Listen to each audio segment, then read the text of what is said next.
আজকে হবে fried rice আর পনিরের তরকারি আর চাটনি আর বেগনি।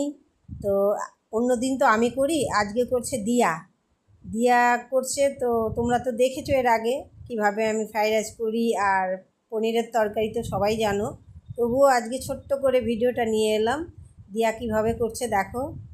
সব কিছু সবজি টবজি দিয়ে, কিশমিশ কাজু দিয়ে, গরম মশলা তা দিয়ে দিল, দিয়ে একসাথে সব ভেজে চালটা যে ভাত করে রেখেছিল, ভাতটা হাফ সেদ্ধ করেছিল, তার মধ্যে গোলমরিচ, লবণ, গরম মশলা, সব ঘি সব একসাথে দিয়ে চিনিও দিয়ে দিল, দিয়ে এবার ওটা ভালো করে নাড়লো, নেড়ে ফ্রাইড রাইসটা ওর তৈরি হয়ে গেল।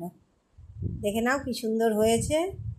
আর এবার করছে পনিরের তরকারি, গাজর আছে, ক্যাপসিকাম, আলু, পনির দিয়ে আর পোস্ত, কাজু, বাদাম সব কিছু বেটে ওর মধ্যে চিনি মশলা সব দিয়ে তৈরি করলো পনিরের তরকারি।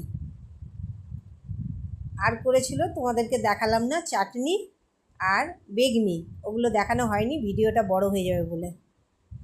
তো তোমাদের কেমন লাগলো অবশ্যই কমেন্ট করে জানাবে। অন্য দিন আমি করি, আজ দিয়া করেছে। এই যে দিয়া খেতে বসেছে, দেখে নাও। আমরা চাটনি, বেগনি আর পনির আর ফ্রাইড রাইস, এটাই হয়েছে আজকের মেনু।